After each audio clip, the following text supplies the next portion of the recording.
తహసీల్దార్ వనజాక్షిపై దాడి ఘటనపై ప్రభుత్వం నియమించిన కమిటీ విచారణ ప్రారంభించింది. ఈ నేపథ్యంలో కృష్ణా జిల్లా ముస్నూరులో మరోసారి ఉద్రిక్తత చోటు చేసుకుంది.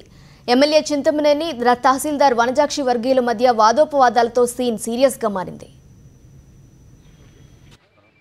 రాష్ట్ర వ్యాప్తంగా సంచలనం కలిగించిన తహసీల్దార్ వనజాక్షిపై దాడి ఘటనలో ప్రభుత్వం నియమించిన ద్విసభ్య కమిటీ కృష్ణా జిల్లాలో పర్యటించి విచారణ జరిపింది.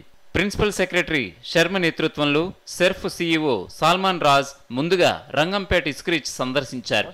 అక్కడ రెవెన్యూ అధికారులను విచారిస్తుండగానే ఒకవైపు డ్వాక్రా మహిళలతో ఎమ్మెల్యే చింతమనేని ప్రభాకర్ సంఘటనా స్థలానికి చేరుకున్నారు. మరోవైపు ముసునూరు మండలానికి చెందిన డ్వాక్రా మహిళలతో తహసీల్దార్ వనజాక్షి ఇసుకరీచ్కు వచ్చారు. దీంతో ఒక్కసారిగా చింతమనేనితో వచ్చిన మహిళలు వనజాక్షిపై విమర్శలకు దిగారు. పెద్ద ఎత్తున వనజాక్షిపై కమిటీ సభ్యుల ముందు ఆరోపణలు చేశారు. దీనికి ప్రతిగా వనజాక్షికి మద్దతుగా వచ్చిన మహిళలు జవాబివ్వడంతో వివాదం చెలరేగింది. పరిస్థితిని గమనించిన ద్విసభ్య కమిటీ సభ్యులు అక్కడి నుంచి విచారణ నిర్వహించకుండానే వెనుదిరిగారు.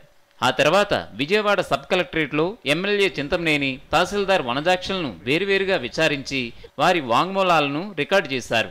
కొందరు డ్వాక్రా మహిళలను, రెవెన్యూ సిబ్బందిని కూడా విచారించారు. తహసీల్దార్ దురుసు ప్రవర్తనను కమిటీ ముందుకు తెచ్చినట్లు ఎమ్మెల్యే చింతమనేని ప్రభాకర్ తెలిపారు.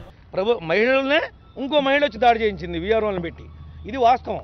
ఈ వాస్తవాలన్నీ వెలుగులోకి వస్తే ఇంకో వారం రోజులు పట్టచ్చు, నెల రోజులు పట్టచ్చు, 15 రోజులు పట్టచ్చు. శర్మ గారు నిష్పక్షపాతంగా ఎంక్వైరీ జరిగినప్పుడు తప్పులు అనేవి బయటకు వస్తే ఆ తప్పులకి నా కనుక నేను తప్పు చేశాననేటువంటి భావం శర్మ గారిలో కనుక ఏర్పడితే నేను తక్షణమే రాజీనామా చేస్తాను. రాజకీయాల నుంచి కూడా వదిలితాను. నేనే తప్పు చేయలేదు, చేయబోను కూడా. విచారణ కమిటీ ఎదుట తహసీల్దార్ వనజాక్షి కూడా తన వాదనను వినిపించారు.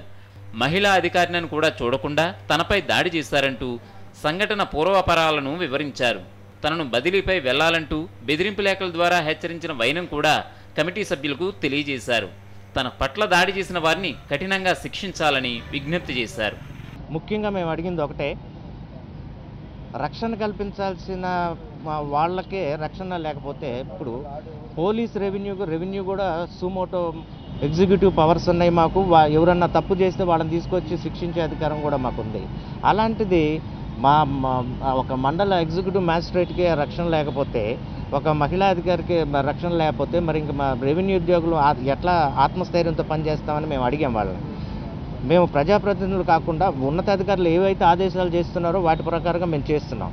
కానీ ఇలాంటి దురదృష్టకరమైన సంఘటనల వల్ల మా రెవెన్యూ ఉద్యోగుల మనోస్థైర్యం కూడా దెబ్బతింటుంది, మా ఆత్మాభిమానం కూడా దెబ్బతింటుంది. మరి ఇది ఏదైతే 8వ తారీఖు జరిగిన సంఘటన ఏదైతే ఉందో ఈ సంఘటనలో ఎవరు దోషులైతే వాళ్ళని ఖచ్చితంగా శిక్షించాల్సిన అవసరం ఉంది. అదేవిధంగా తహసీల్దార్ గారి మీద ఏలూరులో ఏదైతే అక్రమ కేసు బనాయించి అక్కడ కేసు పెట్టారో ఆ రోజున సీఎం గారిని కలిసినప్పుడు మాకు హామీ ఇవ్వడం జరిగింది. స్పష్టమైన హామీ మేము తీసుకున్నాం. ఆ కేసు ఎత్తేస్తానని చెప్పారు. కానీ ఈ రోజు వరకు కూడా ఆ కేసు ఎత్తేయలేదు. అదే మేము కమిటీ ముందు కూడా విన్నవించాం. అక్రమ కేసు ఏదైతే పెట్టారో ఇమీడియట్గా ఆ కేసు కూడా తీసేయాలని చెప్పడం జరిగింది.